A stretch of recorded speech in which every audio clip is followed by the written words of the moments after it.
సమస్య కూడా నా ఆశీర్వాదానికి దేవుడు మార్చగలిగినప్పుడు సమస్య నాకు సమస్య ఎలా అవుతుంది? నీకు అర్థమైందా? అన్నీ నాకు అనుకూలంగా ఆయన మార్చి నా మేలుకే సంకల్పించినప్పుడు కీడు నాకు కీడు కాకపోవును, సమస్య నాకు సమస్య కాకపోవును, శ్రమ నాకు శ్రమ కాకపోవును, ఇబ్బంది నాకు ఇబ్బంది కాకపోవును. మరి ఇవన్నీ కలిసి ఏమగును? నా మేలుకే అగును, అన్ని మేలులే అగును. సమస్తము నా మేలుకే. ఈ సమస్తంలో రెండు సంగతులు ఉన్నాయి. ఒకటి మంచి చెడు, కీడు మేలు, సమస్తం. అలాగే కొన్ని పరిస్థితులే మన మేలు కోసం జరిగిస్తున్నాడు అనలా. రెండో పాయింట్. మొదటి పాయింట్ ఏమో సమస్తము సమకూడి నా మంచికి జరిగించాడు, అది కీడులా కనపడుతుంది, మేలులా కనపడుతుంది. కీడులా కనపడేది కూడా నా మేలుకే మార్చేశాడు. అసలు నా మేలు కోసమే ఆ కీడు లాంటివి అనుమతించాను అని చెప్పాడు. మొత్తం మీద క్రీస్తు యేసునందున్న నాకు కీడు అసలు లేనే లేదు. అంటే అన్నీ కీడులే మేలుకు మార్చేస్తూ ఉన్నాడు ఆయన. ఇంకా కీడు నాకు కీడు ఎలా అవుతుంది? శ్రమ సైతం నా దీవెన కొరకు దేవుడు వాడినప్పుడు శ్రమ నాకు శ్రమ ఎలా అవుతుంది? సమస్య కూడా నా ఆశీర్వాదానికి దేవుడు మార్చగలిగినప్పుడు సమస్య నాకు సమస్య ఎలా అవుతుంది? నీకు అర్థమైందా? అన్నీ నాకు అనుకూలంగా ఆయన మార్చి నా మేలుకే సంకల్పించినప్పుడు కీడు నాకు కీడు కాకపోవును, సమస్య నాకు సమస్య కాకపోవును, శ్రమ నాకు శ్రమ కాకపోవును, ఇబ్బంది నాకు ఇబ్బంది కాకపోవును. మరి ఇవన్నీ కలిసి ఏమగును? నా మేలుకే అగును, అన్ని మేలులే అగును. చెప్పండి, దేవుడు ఎప్పుడన్నా నీకు కీడు చేశాడా? కీడు చేయలేదా? అబద్ధాలు ఆడవాకండి, నిజం చెప్పండి. అప్పులు లేవా నీకు? అప్పులుంటే చేతులు ఎత్తండి ఉన్నోళ్ళందరూ. మరి అది కీడా మేలా? అట్లయితే ఇంకా ఎక్కువ కావాలని చేయమంటావా? మేలే అంటున్నారు.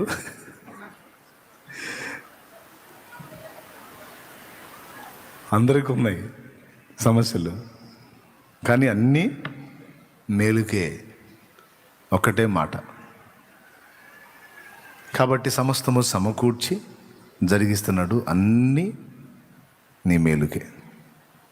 ఇది మొదటి మాట. రెండో మాట ఏంటంటే సమస్తము అన్న మాట మన జీవితంలో కొన్నిటినే దేవుడు మన మేలు కోసం వాడుతున్నాడు అనలా. ఈ మాట బాగా గుర్తుపెట్టుకోండి. మన జీవితంలో కొన్నిటినే దేవుడు మన మేలు కోసం వాడుతున్నాడు అనలా. సమస్తము అన్నాడు. అంటే ఏదైనా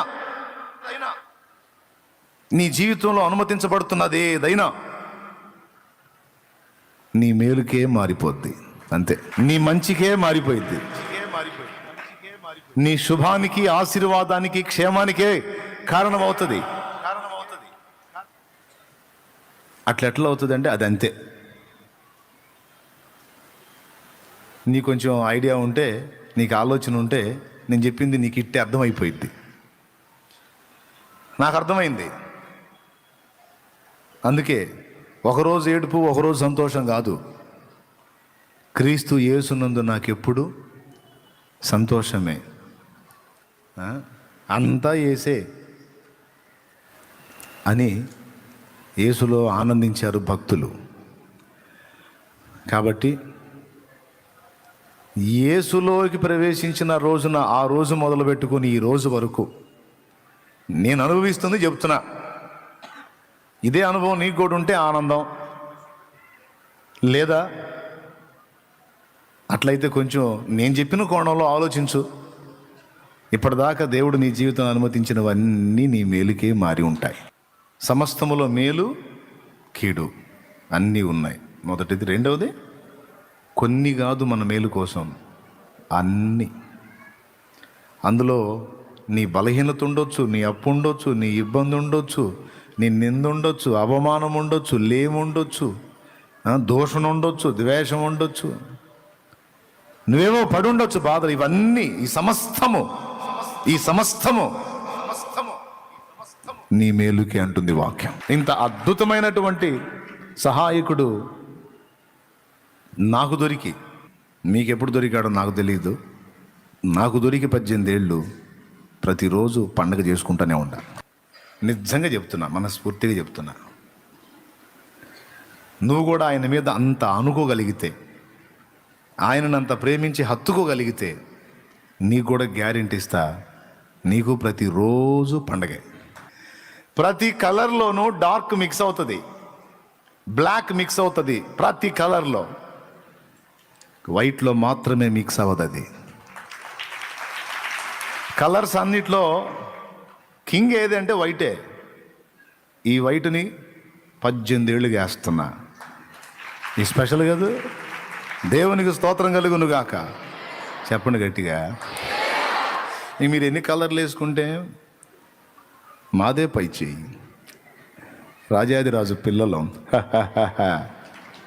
దేవునికి మహిమ. అవునా కాదా? కాబట్టి ఆ రోజు నుంచి ఈ రోజు దాకా క్రీస్తులో ఆనందం, నిత్యం సంతోషం.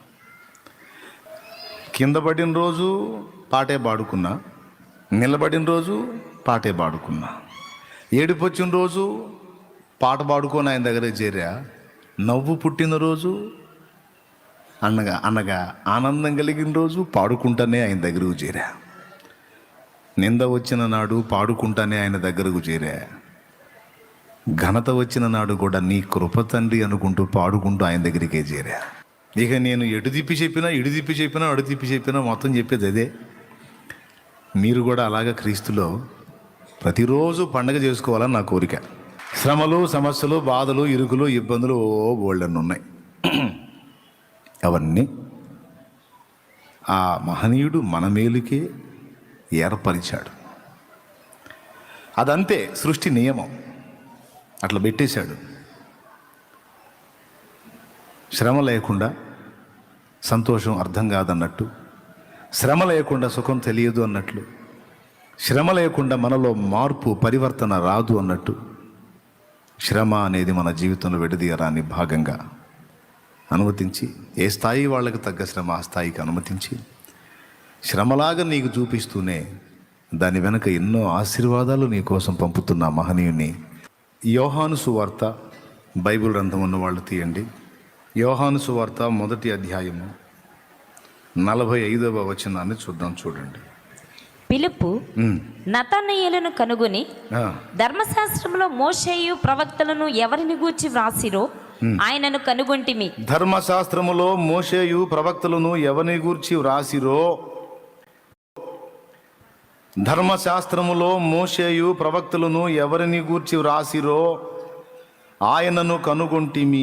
ఆయన యోసేపు కుమారుడైన నజరేయుడగు యేసు, ఆయన యోసేపు కుమారుడైన నజరేయుడగు యేసు అని అతనితో చెప్పెను. అందుకు నతనయేలు, నజరేతులో నుండి మంచిదేదైనను రాగలదా అని అతన్ని అడుగగా, వచ్చి చూడుమని పిలుపు అతనితో అనెను. చాలు. అందుకు నతనయేలు నజరేతులో నుండి మంచిదేదైనా రాగలదా అని అతనిని అడుగగా, వచ్చి చూడుమని ఫిలిప్పు అతనితో అనెను. ఇప్పుడు నేను ముందు చెప్పిన మాట ద్వారా కొంచెం మిమ్మల్ని ఆదరించాను. నువ్వు ప్రజెంట్ ఎలాంటి చేదైన అనుభవాల్లో ఉన్నావో, క్రీస్తుని ఎరగక ముందు జీవితం వేరు, క్రీస్తును ఎరిగిన తరువాత జీవితం వేరు. క్రీస్తులో జన్మింపక మునుపు జీవితం వేరు, క్రీస్తులో జన్మించిన తరువాత జీవితం వేరు. మర్చిపోవద్దు, ఇప్పుడు నీ జీవితం ఆయన చేతుల్లో ఉంది. నీ జీవితం ఆయన చేతుల్లో ఉంది. నేను గతంలో ఒక 2-3 సార్లు ఒక ఎగ్జాంపుల్ చెప్పాను మీకు. ఈ విమానాన్ని నడిపేటువంటి పనిని, ఆ జాబ్ని ఏమంటారండి? విమానాన్ని నడిపే వారిని ఏమంటాడు? పైలట్ అంటాడు కదా. ఆ పైలట్ ట్రైనింగ్లో కొంతమంది యవనస్తులు ఉన్నారు. వాళ్ళకి ఆ ట్రైనింగ్ని ఇచ్చేటువంటి వ్యక్తి ఎవరైతే ఉన్నాడో ఆయన సమక్షంలో ఒకరోజు ఒక్కొక్కరు ఆయన ఒక ఫ్లైట్ ఇస్తాడు వారికి. దాన్ని తీసుకొని కొన్ని చక్కర్లు ఆకాశంలో కొట్టి తీసుకొచ్చి మళ్ళా దించాలి. ఆ రోజు అప్పటిదాకా వాళ్ళకి తన వెంట ఉంచుకొని అన్నీ నేర్పి ఆ రోజు ఇక మీరు సొంతంగా బండి తీసుకొని పైకి వెళ్ళి మళ్ళా నిర్ణీత ప్రదేశంలో ల్యాండ్ అవ్వాలని చెప్పి పంపుతున్నాడు. మొదట ఒకడిని ఎక్కించాడు బండి. చలో తీసుకొని వెళ్ళిపోని దాన్ని ఏది ఎప్పుడు ఎట్లా రెడీ చేసుకోవాలి, ఎలా ముందుకు తీసుకెళ్ళాలి, ఎలా పైకి తీసుకోవాలి, ఎలా దించాలి, అన్ని విషయాలు అడిగి బండిని పైకి పంపించాడు. ఇటు తీసుకున్నాడు యవనస్తుడు. ఈ ట్రైనింగ్ పొందిన వాడు ఫ్లైట్ తీసుకున్నాడు, వెళ్తూ ఉన్నాడు. పైకి వెళ్ళాడు, హ్యాపీగా ఉంది, లోపల ఉత్కంఠగా ఉంది, ఎందుకంటే ఎక్కడన్నా బ్యాలెన్స్ మిస్ అవుతానేమో అని. బండి ఆయన చెప్పినంత హైట్లోకి వెళ్ళిపోయింది. వెళ్ళిపోయిన తర్వాత అక్కడ దాకా అతనికి ఈజీ అనిపించింది. ఇంకొంచెం పైకి వెళ్దాం, మాస్టర్ సంతోషిస్తాడని ఇంకొంచెం పైకి తీసుకెళ్ళాడు. ఆనందంలో ఇంకొంచెం పైకి తీసుకెళ్ళాడు. మొత్తం మీద బండి తేడా పడింది. బాగా హైట్కి వెళ్ళిన తర్వాత అదుపు తప్పింది. అదుపు తప్పి తన చేతుల్లో నుంచి దాటిపోయే పరిస్థితి వచ్చింది. దాటిపోయింది. ఇంక అక్కడి నుంచి బండి దిగి వస్తూ ఉంది. ఎంత వేగంగా వస్తుందంటే చాలా స్పీడ్గా రయ్యమని నేలకేసి దూసుకొస్తుంది. బండి పైకి వెళ్ళేటప్పుడు ఎంతో ఆనందపడతా వెళ్ళాడు. ఇప్పుడు తన చేతులు దాటిపోయినాయి, దాన్ని ఎలా కంట్రోల్ చేయాలో అర్థం కాలేదు. తన చేతులు ఎత్తేసాడు. బండిక నేలకేసి దూసుకొస్తూ ఉంది. అది పైనుంచి కిందికి దిగే కొద్దీ ఊపిరి బిగబట్టేశాడు. శ్వాస ఆగిపోయినంత పని అవుతుంది. గుండె దడ పెరిగిపోయింది. చెమటలు పట్టేశాయి. బట్టలంతా తడిసిపోయినంత చెమట వచ్చేసింది. చూస్తానే ఇంకొన్ని అడుగులు దిగింది. ఇంకొంచెం దాదాపు ఇంకా చాలా సమీపంలోకి రాగానే ఇంకా తను నిర్ణయించుకున్నాడు, అయిపోయింది, ఇది వెళ్ళి నేలను ఢీ కొడుతుంది, నేను అయిపోవటం ఖాయమని బిక్కసొచ్చి బాడీలో షివరింగ్ స్టార్ట్ అయ్యి గడగడ వణికిపోతూ ఉంటే తను నిలిచిన ప్రక్కన ఒక స్పీకర్లోంచి వాయిస్ వినపడుతుంది. ఆ బండి నడుపుతున్నటువంటి వ్యక్తి పేరు రమేష్ అనుకుందాం. రమేష్, డోంట్ వరీ అన్నాడు. ఆ మాట ఎలా ఉందంటే ఇతనికి చచ్చిపోయేవాడికి ఆక్సిజన్ పెడతారే, పోయే ప్రాణం ఆపినట్లు ఆ పోయే ప్రాణం ఒక్కసారిగా ఆగినట్టుగా తేరుకొని మళ్ళా గమనించాడు. అవును, నేను చెప్తుంది నిజమే, నువ్వు భయపడొద్దు, బండిని నువ్వు అదుపు చేయలేకపోయావని నాకు అర్థమైంది. అయితే నీ అదుపు తప్పిందని భయపడొద్దు, బండిని నేను నా కంట్రోల్లోకి తీసుకున్నాను అన్నాడు. నా దగ్గర ఉన్న ఆటో పైలట్ ద్వారా బండిని నేను నా వశంలోకి తీసుకున్నాను, నువ్వు సేఫ్గా ల్యాండ్ అవుతావు, క్షేమంగా దిగుతావు, భయపడొద్దు అన్నాడు. నిజంగానే అంతే జరిగింది. ఈ మాట నేను ఎందుకు చెప్పానంటే, నీ జీవితం అనే ఒక ఫ్లైట్ని దేవుడు నీకు అప్పగించి జాగ్రత్తగా నడిపించుకో అని చెప్తే నువ్వు నీ నీ నీ నీ శక్తి కంట్రోల్ చేయలేనంత స్థాయికి వెళ్ళిపోయి మత్తులో మమైక్యంలో లేదా మైకంలో నీ హద్దు దాటిపోయే పరిస్థితికి నీ జీవితాన్ని చేసేసుకున్నావు. నువ్వు దాన్ని ఇప్పుడు కంట్రోల్ చేయలేని స్థితికి వెళ్ళిపోయింది నీ లైఫ్, నీ జీవితం. ఖచ్చితంగా అప్పుడు నీకు ఆవేదన, దుఃఖం, మరణ వేదన ఇవన్నీ కలుగుతాయి, భయం అన్నీ కలుగుతాయి. దేవుడు చెప్పిన హద్దుల్లో నువ్వు బండిని తీసుకెళ్తే, దేవుడు చెప్పిన హద్దుల్లో నువ్వు ఉంటే నీకు ప్రమాదం ఉండదు. కానీ సొంత ఆలోచనలతో, సొంత అభిప్రాయాలతో దాన్ని ఎక్కడికో తీసుకెళ్ళి ఏదేదో చేసేసుకున్నావు నీ లైఫ్ని. చివరికి ఇప్పుడు చేతులు ఎత్తేసావు, నా వల్ల కావటం లేదు, నేను ఎంత కంట్రోల్ అవుదామన్నా, ఎంత కంట్రోల్ చేసుకుందామన్నా నా జీవితం నా వశం లేకుండా అయిపోయింది. చివరికి ఒక ఘోరమైన ముగింపే, నాకు ఇక నా జీవితానికి ఇక నెమ్మది లేదు అనే పరిస్థితిలోకి నువ్వు వెళ్ళిపోయి ఉండొచ్చు. అయితే నీకు కూడా యేసయ్య మెల్లని స్వరం వినిపిస్తున్నాడు. నా ప్రియ కుమారుడా, నా ప్రియ కుమారి, భయపడద్దు. నీ జీవితం నీ చెయ్యి దాటిపోయి ఉండొచ్చు, కానీ నా చెయ్యి అప్పటికీ దాటిపోదు. నీ జీవితం నీ చేతులు వదిలేసి నా వైపు చూస్తున్నావు కదా, నేను నా కంట్రోల్లో తీసుకున్న నీ లైఫ్ని. నీ కలివిగాని వెన్నో నేను సాధించగలుగుతాను. నువ్వు నెరవేర్చాలనుకున్నవి నెరవేర్చలేకపోయినవెన్నో నేను నెరవేరుస్తాను. నీ జీవితం ఎక్కడికి పోలేదు, ఏమీ కాలేదు, నా వశంలో ఉంది, డోంట్ వర్రీ అని ఆయన అంటున్నాడు నీతో. మీరేమంటారు? దాన్ని నమ్మినట్లయితే నీ చెయ్యి దాటిపోయిన నీ జీవితం యేసయ్య చెయ్యి దాటిపోలేదు అని నీవు నమ్మినట్లయితే చింతపడద్దు, ధైర్యంగా ఉండు, ప్రశాంతంగా ఉండు. నువ్వు గందరగోళం చేసుకున్నవి కూడా నీకు మేలుకరంగా ఆయన మారుస్తాడు, నీకు మహిమకరంగా ఆయన మారుస్తాడు, నీకు ప్లస్గా మారుస్తాడు. నా జీవితంలో ఇది మైనస్, ఇది మైనస్, ఇది మైనస్, ఇది మైనస్ అని నువ్వు అనుకుంటున్న వాటన్నిటిని కూడా ఒక నిలువు గీతలు కొట్టేసి ప్లస్ ప్లస్ ప్లస్ అని చేయగల సమర్థుడు నా యేసు. ఆయనలో ఉన్నావు నువ్వు, నీలో ఉన్నాడు ఆయన, నీతో ఉన్నాడు ఆయన. ఇంకెక్కడికి పోయింది నీ జీవితం? నీ చెయ్యి దాటిపోయిందేమో, నీ వారి చెయ్యి దాటిపోయిందేమో, యేసయ్య చెయ్యి ఎప్పటికీ దాటిపోదు. అది క్రీస్తు యేసునందు ఉన్న ధన్యత మనకి. ఇప్పుడు వాక్యంలోకి వద్దాం. ఇంకా దిగులు తీసేసుకుంటారు కదా, ఇంకా టెన్షన్, గుండె దాడాన్ని వదిలిపెట్టి పక్కన పెట్టేస్తారు కదా. ఎందుకు ఈ మ్యాటర్ చెప్పాను తెలుసా?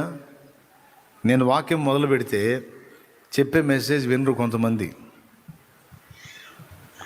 వేరే వేరే ఆలోచనలోకి వెళ్ళిపోతూ ఉంటారు. అందుకని మీరు ఎటు పోకండి, అంతా ఆయన చేతుల్లో ఉందిలే, మీరు అనవసరంగా గుండెదాడ పెంచుకోవద్దు, మీరు ఆయాసపడి నాకు ఆయాసం తెప్పించొద్దు అని చెబుతున్నా. ఇప్పుడు వచనం దగ్గరికి వద్దాం. ఫిలిప్పు అనేవాడు యేసును గురించి నతనయేలు అనే వ్యక్తికి పరిచయం చేస్తున్నాడు. ఏమని పరిచయం చేస్తున్నాడంటే, ధర్మశాస్త్రములో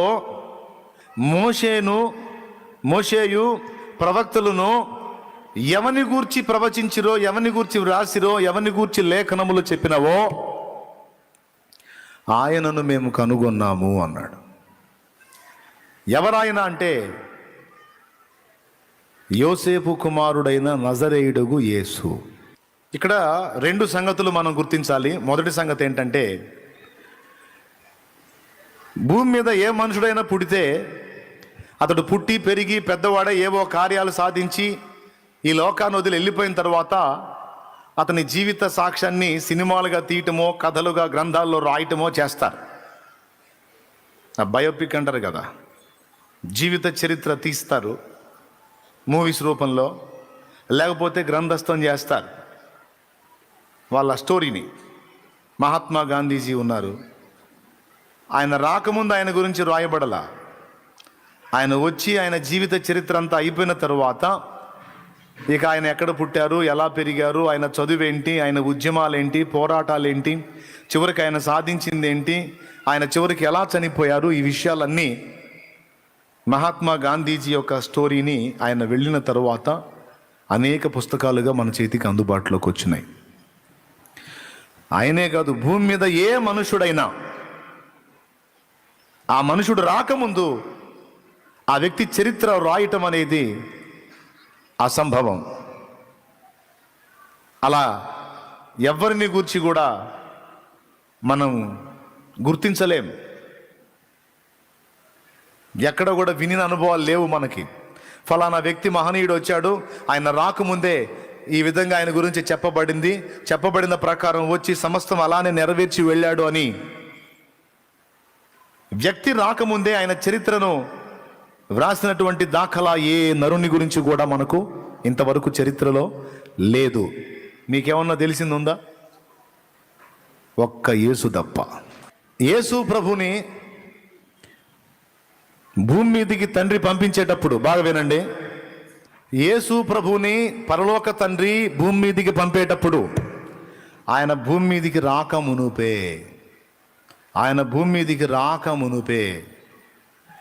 ప్రపంచం మొత్తము ఆయనను గుర్తించడానికి అనువైన కొన్ని సంగతులను రెడీ చేసి ఆ తర్వాతే ఈయనను పంపాడు. ఇశ్రాయేలుకేమో టోటల్గా ఆయన చరిత్ర మొత్తాన్ని దాదాపు అందించేశాడు. ఆయన ఎలా పుడతాడో చెప్పాడు, ఎక్కడ పుడతాడో చెప్పాడు, ఎందుకు పుడతాడో చెప్పాడు, ఏమని పిలువబడతాడో చెప్పాడు, ఎలాంటి కార్యాలు సాధిస్తాడో చెప్పాడు, ఏ విధమైన శిలువ మరణం పొందుతాడో చెప్పాడు, ఎలా తిరిగి పునరుద్ధానుడు అవుతాడో చెప్పాడు. అంతేకాదు సుమి, ఆయన తిరిగి రెండవ రాకడలో ఎలా వస్తాడో చెప్పాడు, సంఘాన్ని ఎలా తీసుకెళ్తాడో చెప్పాడు, తరువాత అక్కడికి వెళ్ళిన తర్వాత ఏం జరిగిద్దో చెప్పాడు, భూమి మీద యేసురాజు చేయబోయే 1000 ఏళ్ల పాలన గురించి చెప్పాడు. టోటల్గా అనేక సంగతులని ఆయన రాకముందే, ఆయన భూమి మీద కన్యమరియ గర్భాన పుట్టక ముందే టోటల్ ఆయన మ్యాటర్ మొత్తం ప్రవక్తల ద్వారా మనకు అందుబాటులోకి తెచ్చాడు దేవుడు.